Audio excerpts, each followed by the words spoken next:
자, 오늘 이제 본격적인 주제를 다루겠습니다. 재정과 금융이요, 지금 탈선이 되어 있습니다. 금융의 탈선에서 시작된 겁니다. 재정의 탈선은요. 저는 이제 평상시에 그럽니다. 경제학은 돈의 배분 문제이다. 금융이 민간 영역에서 돈의 배분 문제를 다루는 거라면 재정은 공공 영역에서 돈의 배분을 다루는 것이다. 금융은 돈을 다루는 것은요, 돈이라는 건 탐욕, 돈이라는 것은 우리가 양면성을 가지고 있죠. 없으면 불편하지만은 돈이라는 건 굉장히 탐욕이 개입될 수밖에 없는 속성이 그렇습니다. 그러다 보니까 그 탐욕을 그러니까는 제어시킬 수 있는 게 필요한 거죠. 그렇죠? 그게 바로 뭐냐면 공공 영역이죠. 민주주의죠. 민주주의가 시장을 어느 정도 견제를 해줘야 되는 거죠. 시장이 그러니까는 아무 곳에, 어떤 것에 의해서도 견제를 못 받으면은 말 그대로 그냥 정글이 돼버리죠. 그래서 금융과 재정의 탈선은요, 재정이 그러니까는 소위 말해서 민주주의가 제대로 작동이 안 됐던 겁니다. 그 결과인 거예요. 그런 점에서 정치 실패의 산물입니다. 그걸 제가 빠른 속도로 보여드리도록 하겠습니다. 자, 이게 대한민국 중산층의 현실입니다. 2000년대 이후에, 특히 외환위기 이후에 중산층이 붕괴되어졌죠. 중산층, 중간의 40% 층들이 소득의 비중입니다. 붕괴됐습니다. 그러다 보니까는 우리가 소위 말해서 증세하기가 힘듭니다. 저희 증세의 대표적인 걸로는 우리가 소득세를 얘기를 하는데, 소득세를 얘기하는데, 중산층들이 자신들도 힘들다 이거예요. 그래서 증세는 쉽지가 않습니다. 증세를 해야지만이 복지도 강화할 수 있고 그러잖아요. 근데 중산층들이 증세를 그러니까는 받아들일 만큼 여유가 없습니다. 받아들일 만큼 여유가 없어요. 그래서 저는 이 현실을 우리가 외면하는 게 진보 진영입니다. 그러다 보니까 진보 진영이 실행 가능한 대안을 제시를 못하는 겁니다. 이 현실을 외면하다 보니까요. 자, 우리 사회에 보게 되면요, 최저임금 기준으로 월소득이나 연소득이 최저임금 기준으로 환산했을 때 그 최저임금, 월소득, 최저임금, 연소득에 미달하는 계층이 2019년 경제활동하는 사람 중에서 40%나 됩니다. 굉장히 저임금 계층이 많다는 거예요. 우리 사회 불평등이, 중산층이 붕괴되고 저소득층이 굉장히 많습니다. 많아요. 자, 성장률은 둔화되고 있어요. 수출 증가율도 떨어져 왔습니다. 네? 팬데믹 이전까지요. 올해 지금 이제 새로운 이제 분기점을 만들고 있을 뿐이고, 그래서 이게 왔었죠. 자, 이게 왜 그러냐? 공공영역, 금융과 재정을 책임지고 있는 공공영역이 자기 역할을 못해서 그런 겁니다. 그래서 제가 그동안에 모피아 얘기했잖아요. 모피아들은 뭐냐? 우리가 기재부, 재무부, 옛날에 재무부라고 불렸었던, 국가 재정을 그러니까 우리가 담당하는 이 공직자들은 국민을 위해서, 국민의 이익을 위해서 일을 해야 되는 사람들이잖아요. 국민들의 세금으로 월급을 받고 하는 사람들이니까요. 공직이라는 게 그렇잖아요. 퍼블릭 서비스라는 게요. 근데 이들이 자본, 재벌 자본이나 금융 자본의 이익을 위해서 일을 하는 거예요. 그들에게 협조함으로써 자신들의 그러니까는 사적인 축제, 사적인 이득을 추구할 수 있다고 생각하기 때문에. 그래서 보시게 되면 문재인 정부에서도 역대 정권에서 항상 그랬어요. 임기 말 되게 되면은 다 기재부 출신들이, 모피아들이 장악을 하죠. 정권 초기에는 그러니까 우리가 개혁적인 성향인 예부 사람이, 그래서 어공들이 들어갔다가 다 쫓겨나고 늘공들이 장악한다는 이런 시중에 우스갯말이 있잖아요. 지금도 봐보세요. 청와대 그러니까 대표적인 그러니까는 대통령을 정책적으로 보좌하는 사람이 정책실장, 경제수석인데 다 기재부 차관 출신들이죠. 내치를 담당하는 국무총리의 수족인 국무조정실장, 이것도 차관급이죠. 구윤철 기재부 차관 출신이죠. 경제부총리 말할 것도 없고 심지어 국토교통부 장관도 국무조정실장을 하다가 지금 국토교통부 장관을 하는 노영욱도 기재부 출신이죠. 금융위원장, 금융감독원장, 은행이라든가 금융회사들이 제대로 역할을 하는가 안 하는가를 책임지는 공직자들이죠. 여기 다 기재부 출신이고요. 한국은행의 통화정책을 결정하는 금통위원 7명 중에 3인이 기재부가 장악할 수 있는, 기재부가 가는 영향을, 기재부가 선택을 하거나 기재부의 영향을 받는 사람들이 선택을 하고, 한 명은 자본 측에서 추천을 하죠. 과반수 이상을 금통위원을 장악하고 있죠. 자본들이. 예? 자본이랑 모피아들이요. 예? 한국은행 과반수를요. 금융위원회도 마찬가지예요. 9인 중에서 6인 내지 7인이 그러니까. 그리고 시중은행들의 이익단체인 전국은행연합회 회장도 기재부 출신이요. 자본시장을 총괄하고 있는 한국거래소 이사장도 기재부 출신이요. IBK 은행장, 상호저축은행 중앙회 회장, 손해보험협회, 이 신용카드를 등등 하는 여신금융협회 회장, 조달청장, 심지어 그러니까 중소벤처기업부 산하 공공기관인 소상공인시장진흥공단 이사장도 기재부 출신이고요. 예? 한국투자공사, 한국조폐공사, 한국수출입은행장 다 기재부 출신들입니다. 대한민국 기재부의 나라 맞습니다. 기재부의 나라 맞다고요. 왜 이렇게 돼 있느냐? 기재부가 엄청난 막강한 권한을 갖고 있기 때문에 그런 거예요. 예? 국가의 중장기 발전 전략도 기재부가, 도대체 경제부서가 왜 국가 중장기 발전 전략을 하는 거예요? 한 나라의 국가 발전이 경제적인 측면만 있습니까? 경제, 재정 정책도 기재부가 수립하고, 특히 돈, 예산, 기금, 화폐 업무를 담당하다 보니까 한국은행도 기재부 관리를 받고 있고, 세금 문제를 기재부가 장악하고 있다 보니까 부동산 정책을 제대로 만들고 싶어도 기재부가 딴지를 걸죠. 그리고 맨날 국가 채무를 관리하는 자기들이 업무가 있다고 해가지고 맨날 재정건전서 타령하고 앉아있는 거고요. 그 다음에 금융기관들이 제대로 역할을 하도록 금융정책을 만들고, 그리고 금융감독원을 관리하는 금융위원회도 한번 봐보세요. 기획재정부 차관이 금융위원회 당연직 위원을 하고 있고, 예? 금융감독원 원장, 예금보험공사 사장 다 기재부 출신들이 하는 자리입니다. 금융위원회 위원장이 또 외부 전문가를 2명을 추천하니까 자기 사람은 구하겠죠. 그리고 자본을 대표하는 대한상공회사 회장이 추천하는. 그러니까 온통 나라가 모피아와 자본이 장악하고 있다 이겁니다.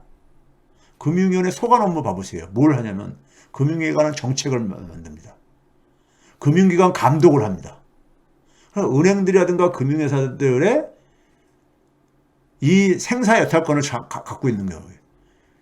금융기관, 은행이라든가 금융회사를 설립할 때 금융위원회가 이걸 허가를 다 갖고 있어요. 영업을 그러니까 제재를 할 수 있는 것도 금융위원회가 갖고 있고, 이들이 자기 역할을 제대로 안 하고 있는 거예요. 왜 안 하고 있냐?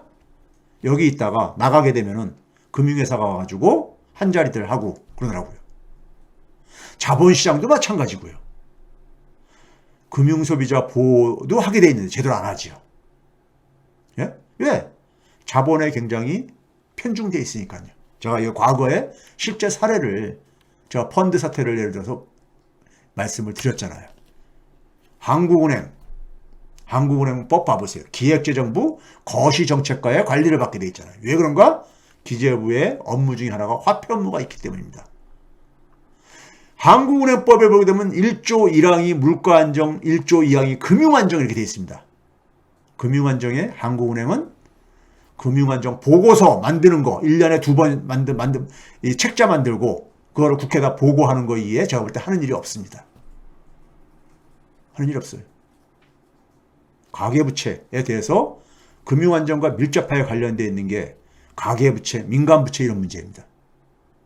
이거에 대해서 한국은행이 뭘 했습니까?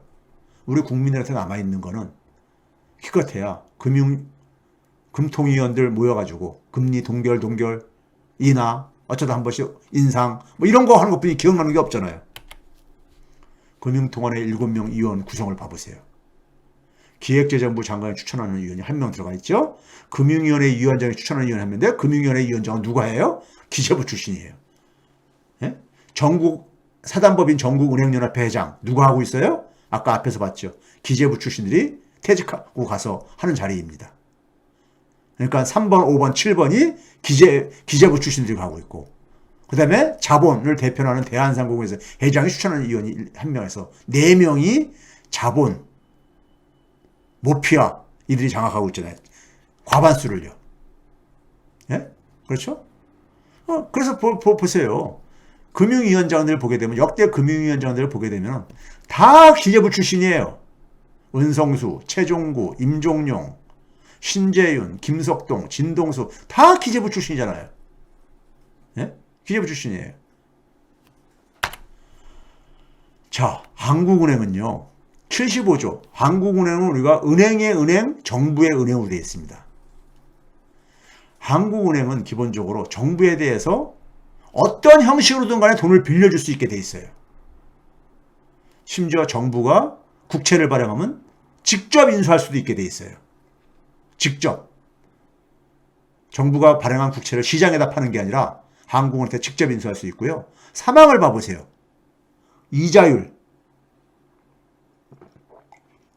이자율도 금융통화위원회가 결정하면은 0%로도 빌려줄 수 있어요. 왜 그런지 아세요? 한국은행은 돈 벌기 위해서 만든 데가 아니잖아요. 한국은행이 돈을 벌면요. 최소한의 적립금만 남겨두고 다 정부로 귀속하게 돼 있습니다. 한국은행이 자신의 업무를 하다가 손실을 보게 되면요. 정부가 재정을 투입해서 쭉 국민이 세금을 가지고 메꿔주게 돼 있어요. 그러다 보니까 금융통화위원들은요. 자기들한테만 책임을 묻지 않으면은 다 동의해 줄 수밖에 없습니다. 예?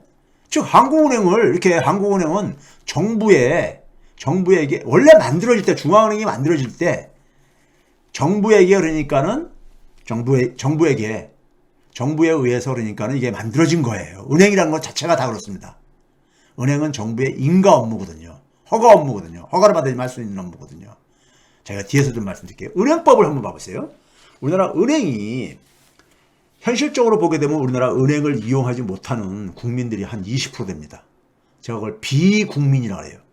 아닐 비자에다가 국민이 아닌 국민. 예?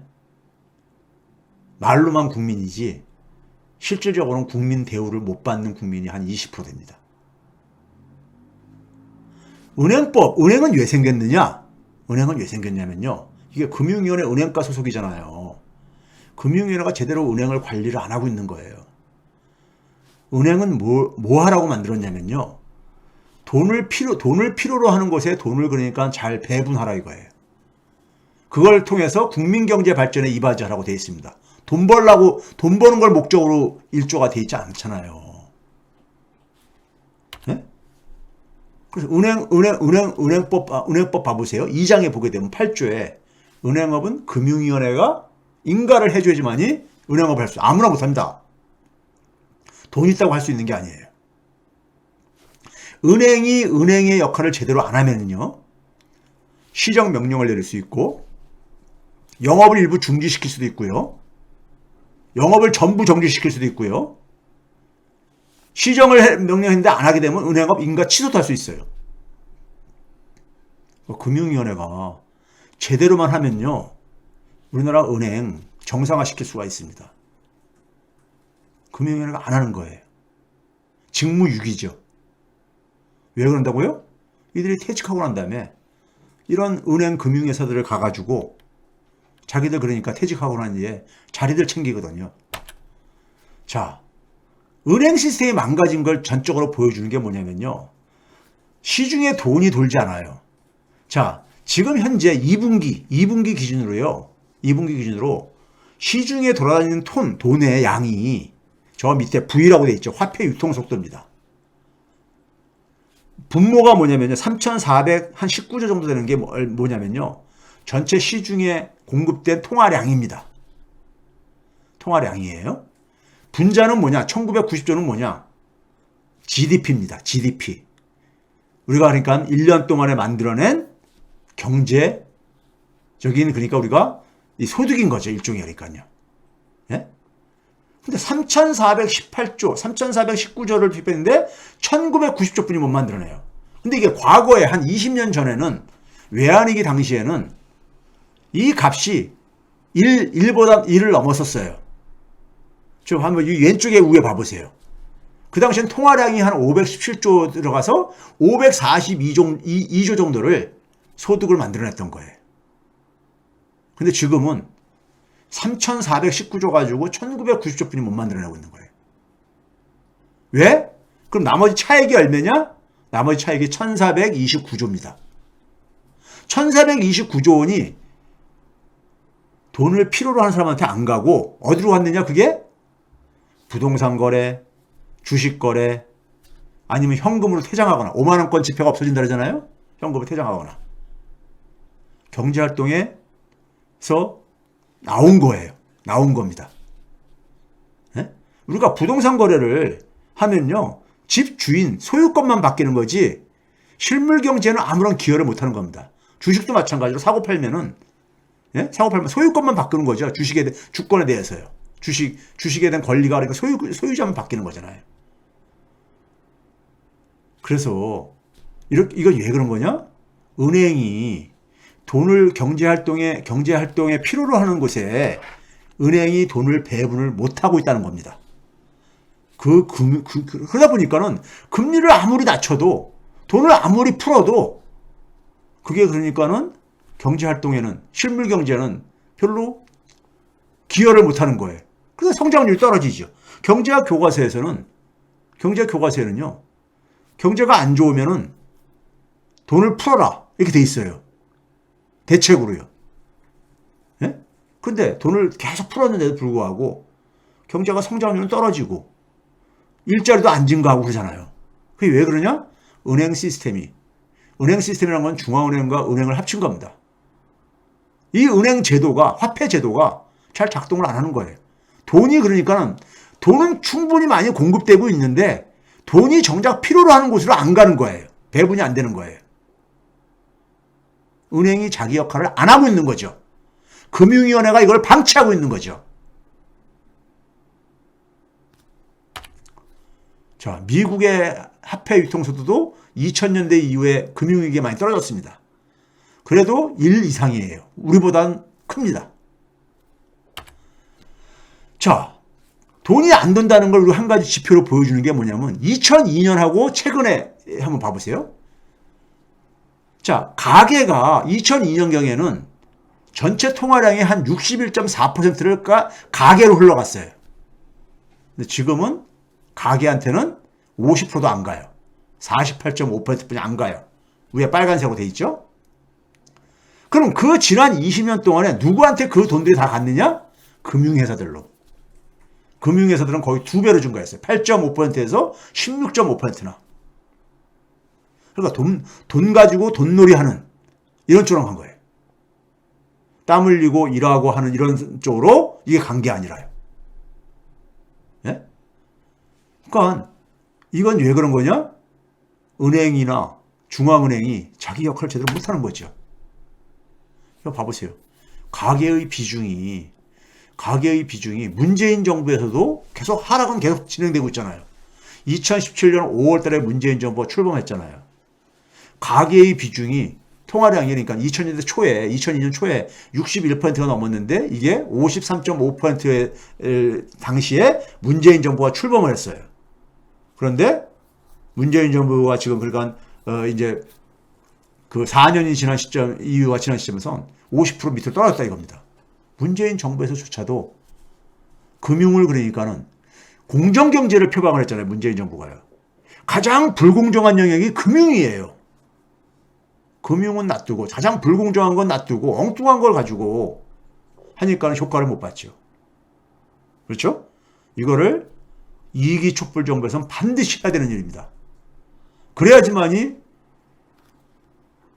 우리나라는 국민들이 진짜 주인인 나라가 될 수 있어요. 한국은행이 기업에게는 직접 금융을 배분하고 있습니다. 그러면서 취약계층들, 가게나 이런 데는 안 하고 있죠.